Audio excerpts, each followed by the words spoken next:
the light. And then Rav began to describe 4 phases of the upper light. If the creature receives pleasure, the Creator enjoys. If the creature doesn't enjoy, the Creator does not enjoy. We must give full credit to the scientists. They sat, listened, took notes, and began to understand. The fact that they were open was a testimony to them being genuine scientists.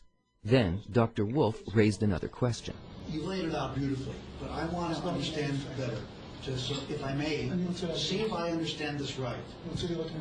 1, there is a Creator who desires to give. Yes? Kim? Okay. So the giver gives to a dummy. Okay. A dummy. It's just a golem. He gives to a golem. Right? Okay. Now the next thing, from 2 to 3, what happens there? In state 2, it begins to feel the giver itself, its nature. In stage 2, the golem is coming alive. Is that what's happening? And everybody joined in the discussion. It requires a threshold of light. Dr. William Tiller. To spontaneously generate consciousness. Entrance of the light and its departure builds these impressions, these vibrations in the Kli and the consciousness. Dr. Jeffrey Satanova. As it turned out, this was not his first encounter with Kabbalah. The Ramchal talks about the world having a deterministic and an indeterministic component, and also about some human beings just having no place whatsoever. I'm referencing that from his book, Derech Hashem. Ramchal was one of the greatest Kabbalists. Ramchal taught Kabbalah. He was thrown out of his city. He was boycotted. Derech Hashem, the path of God, is a path of 10 sfirot. The entire spiritual ladder is divided into 10 parts. Even the first part in this ladder is already above the barrier. A tornado swept over San Francisco that evening, but we didn't notice it. We felt that we were close to finding a common language, but there were clashes to come. Back at the lecture. If the heart is the desire, then the point in the heart that awakens is the sensation of the Creator. And at that time, a person, through this point, begins to want something that's beyond the desire. Such people, there aren't many in the world, but well, those who awaken, and they grow and they grow. Those people want to realize that point, but at the end of the day, everyone, in the end, all humanity, the billions of people, will have to come to the evolution of that point, and they'll have to reach the same level as the Creator Himself. And then Rav mentioned a topic that we now know is a touchy one. Because the Creator, because He's good, well, He created the creature with the sole intention of bringing it to the good. He must be a kind of a dumb creator. Really stupid.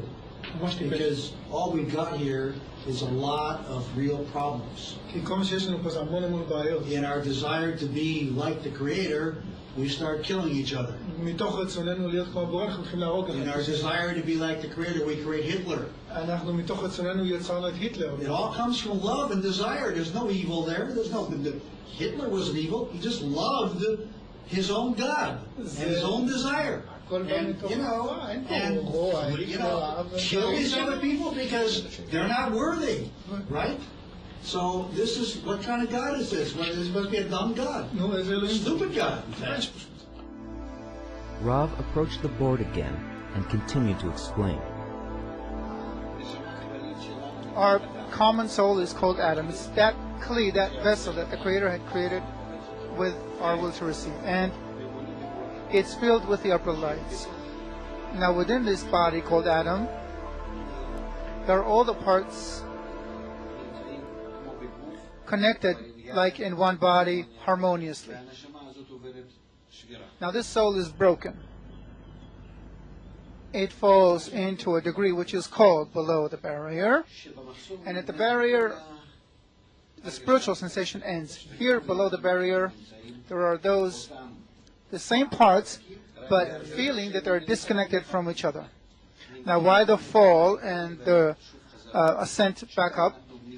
So that here we'll find how much we hate each other. That's the breaking. Everyone's egoism. Because of that, we'll understand why we need to willingly rise up back to unification. There were moments when we thought we'd have to pack up and leave.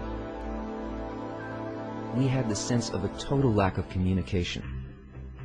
This is a glance back at one of our meetings. You seem to be presenting the Kabbalah as the truth, and it read like dogma. Be open to the fact that there are other powerful models. People come to me from every generation. They are so different. No one is limited. Anyone can begin to study and see how it works within them. That's not what we're saying. You're missing the point. You're missing the point. In physics, we had Newtonian mechanics. It was wonderful. It explained everything. And everybody believed it was right. And then came quantum physics. Now, people don't accept new things when they come in. The first thing you react is, hit it out, we don't want it. We don't want it. It's not, it's wrong. I have developed a model which I find is very useful in explaining it. I know I have not proven it. I know it is not the truth. It is a work in progress. It's a theory in progress. And it will take a long, long time to prove. Because they attain reality from below upward. How did he even know that? You make a statement like that. He has arrogance. Still, despite it all, the scientists stayed on. They listened. They took notes. As scientists, they know that ultimately this is the only way to discover the truth. Once more at the lecture. Love, will, light, wisdom flows through one into the world, and that benefits the Creator. I'm afraid to tell you it is not so.